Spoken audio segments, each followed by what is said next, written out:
Hello students, welcome back to your YouTube channel tuition वाला जावेद। तो आज की खास वीडियो में लेकर आया हूं उन स्टूडेंट्स के लिए जिनका एग्जाम अप्रैल 2024 में होने वाला है। और आप सभी बखूबी जानते हैं कि ऑल इंडिया लेवल पर चाहे कोई भी बोर्ड का एग्जाम हो, चाहे वो स्टेट लेवल पर हो, चाहे वो नेशनल लेवल पर हो, एग्जाम होने से पहले आपको अपनी एग्जाम फीस सबमिट करनी होती है। तो ऐसे ही एनआईओएस ने भी अपनी डेट अनाउंस कर दी है कि आपको कब से लेकर कब तक अपनी एग्जाम फीस सबमिट करनी है एनआईओएस के पोर्टल पर। तो यहाँ पर हम एग्जामिनेशन फीस के बारे में ही बात करने वाले हैं। तो प्लीज वीडियो में आगे बढ़ने से पहले चैनल को सब्सक्राइब जरूर कर लें ताकि आने वाली जनरल नोटिफिकेशन आपको टाइम से मिलती रहे। तो चलिए शुरू करते हैं। स्टूडेंट, आप सभी जानते हैं कि एनआईओएस के अंदर कुछ स्टेप होते हैं। सबसे पहला आपका होता है रजिस्ट्रेशन, जो कि आप करा चुके हैं। रजिस्ट्रेशन करने के बाद उसके बाद सेकंड स्टेप जो होता है वो होता है आपका आईडी कार्ड का आना। आप सभी को आपका आईडी कार्ड भी मिल चुका है। जब आईडी कार्ड आ जाता है तो एग्जाम से पहले फिर आपको सबमिट करने होते हैं आपके टीएम में, जिसको हम बोलते हैं ट्यूटर मार्क असेसमेंट।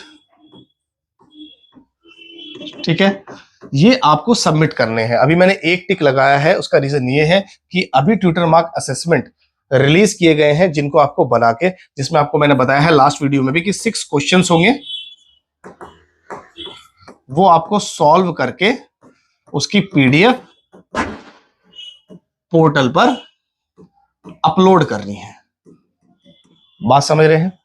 रजिस्ट्रेशन आपका कंप्लीट हो चुका है, आईडी कार्ड आपके पास आ चुका है, टीएम में ट्यूटर मार्क असेसमेंट आपको बनाने हैं, 6 क्वेश्चन सॉल्व करके उसकी पीडीएफ बना के पोर्टल पर अपलोड करना है।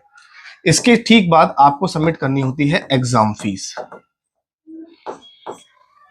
एग्जाम फीस आपको सबमिट करनी है। अगर आपके 5 सब्जेक्ट हैं, ठीक है, तो 5 सब्जेक्ट की सबमिट करनी है। अगर आपके पास 7 सब्जेक्ट हैं तो 7 सब्जेक्ट की सबमिट करनी है। बात समझ रहे हैं? तो अगर आपके पास 5 है या 7 है तो इन सभी सब्जेक्ट की आपको फीस सबमिट करनी है।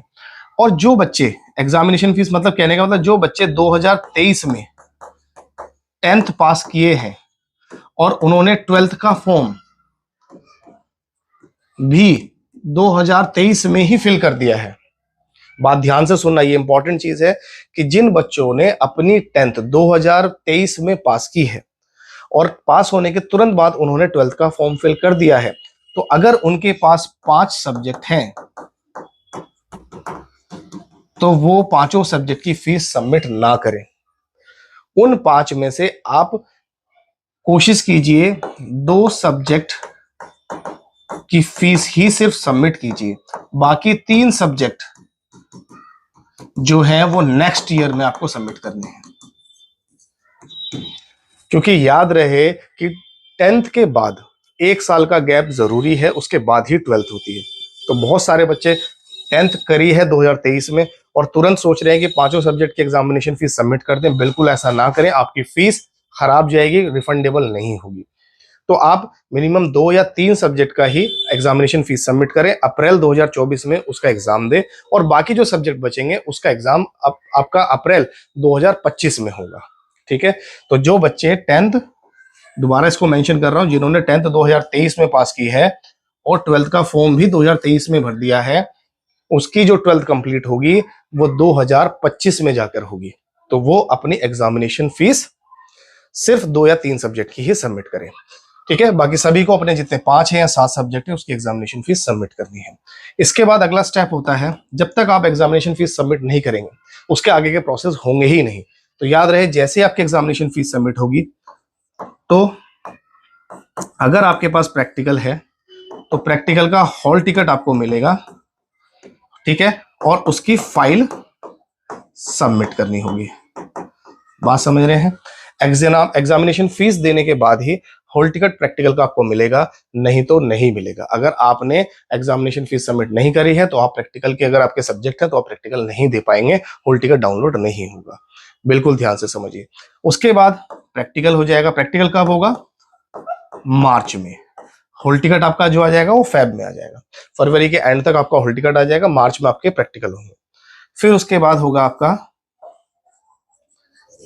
थ्योरी एग्जाम, जो आपका होने वाला है अप्रैल में। बात समझ रहे हैं? थ्योरी एग्जाम कब होने वाला है आपका?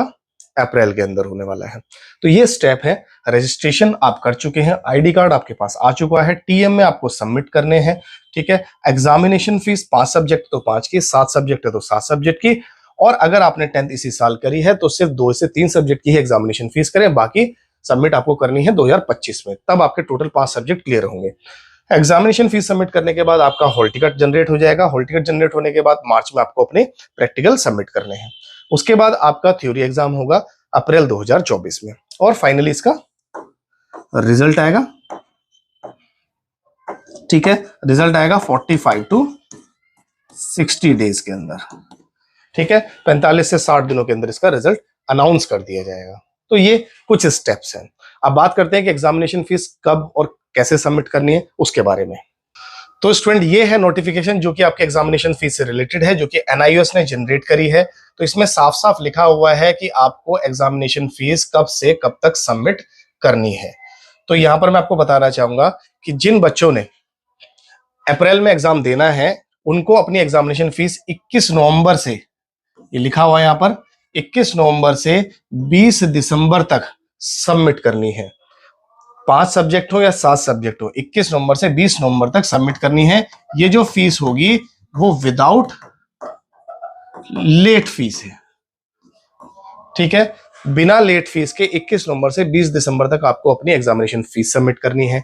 अगर आप लेट हो जाते हैं, 20 दिसंबर तक आप सबमिट नहीं कर पाते हैं, तो आपको 100 rupees per subject late fine देना होगा। अगर मान लीजिए आपकी 1500 रुपए फीस आ रही है 5 सब्जेक्ट की, ठीक है, तो आपको 2000 पे करने होंगे, 500 रुपए देने होंगे पर सब्जेक्ट, मतलब 100 रुपीज देने होंगे पर सब्जेक्ट, तो टोटल 5 सब्जेक्ट के 500 रुपए पे करने होंगे। तो जो बच्चे लेट करेंगे 20 के बाद फीस देंगे, तो 21 दिसंबर से 31 दिसंबर तक क्या होगा, 100 लेट पे चार्ज देना होगा पर सब्जेक्ट, ठीक है, एक सब्जेक्ट का 21 से 31 तक। और भी कुछ लेट लतीफ ऐसे होते हैं जो और ज्यादा लेट करते हैं। तो अगर और ज्यादा लेट करेंगे तो 1 जनवरी से 10 जनवरी तक फिर भी आपको टाइम मिलेगा। तो ओवरऑल फीस पर 1500 लेट पे चार्ज लगेगा। बात समझ गए? 1500 रुपए लेट पेमेंट चार्ज आपका लगेगा अगर आप 1 जनवरी से 10 जनवरी तक पे करते हैं तो। अब बहुत सारे स्टूडेंट ऐसे भी हैं जो ये कहते हैं कि सर एक गड़बड़ ये हो रही है कि हमने अक्टूबर 2023 में एग्जाम दिया, ठीक है, एग्जाम दिया, और अब हम उसमें फेल हो गए कितने में, 2 सब्जेक्ट में, ठीक है। अक्टूबर 2023 में एग्जाम दिया और हम फेल हो गए 2 सब्जेक्ट में। अब हम इस एग्जाम को अप्रैल में देना चाहते हैं, लेकिन अप्रैल की तो लास्ट डेट 20 दिसंबर है विदाउट लेट फीस, और इसका जो रिजल्ट आता है अक्टूबर का, वो रिजल्ट आता है आपका जनवरी में। तो जनवरी में रिजल्ट आएगा, और फेल अगर हम हो गए तो रिजल्ट के बाद हमें अगर अप्रैल में देना है तो डेट तो लास्ट 20 दिसंबर है। तो कैसे होगा, लास्ट डेट इसमें चली जाएगी, पेपर आपको इसमें देना है। तो बिल्कुल भी टेंशन मत लीजिए, जनवरी में रिजल्ट आएगा तो फेल स्टूडेंट्स के लिए पोर्टल दोबारा ओपन होगा, 101% पोर्टल ओपन होगा, और आप विदाउट लेट फी अपनी एग्जाम फी सबमिट कर सकते हैं। किसके लिए? For April exam. तो जो बच्चे अक्टूबर में किसी 1, 2, 3 या 4 सब्जेक्ट में फेल होते हैं, या 5 में फेल हो जाते हैं, या 5 सब्जेक्ट का एग्जाम भी नहीं दे पाते हैं, तो वो अपनी एग्जामिनेशन फीस रिजल्ट आने के बाद जमा कर सकते हैं और अपना एग्जाम अप्रैल में दोबारा दे सकते हैं। जो फेल हो जाए वो भी, जिन्होंने एग्जाम नहीं दिया अक्टूबर में वो भी, सब अप्रैल में एग्जाम दे सकते हैं। सिर्फ आपको इतना करना होगा कि जिस सब्जेक्ट का आपको एग्जाम देना है उसकी एग्जामिनेशन फीस सबमिट करनी होगी। मेरी बात समझ गए? तो जो फ्रेश लर्नर है उनके लिए डेट लिखी हुई है 21 से 20, ठीक है, 21 से 31, 1 से 10, जो फ्रेश लर्नर है। और जो फेल होकर आएंगे उनको भी डेट दे दी जाएगी। 100% दी जाती है और हर साल दी जाती है, तो बिल्कुल टेंशन ना ले। चैनल को सब्सक्राइब रखें, जैसी वो डेट अनाउंस होती है मैं आपको अपडेट कर दूंगा, नोटिफिकेशन आपके पास पहुंच जाएगी। ठीक है, तो आई होप कि मेरी वीडियो आपको समझ आई होगी। तो ऐसी ही वीडियो के साथ बने रहिए और मिलते हैं नेक्स्ट वीडियो में। तब तक के लिए नमस्कार, जय हिंद, जय भारत।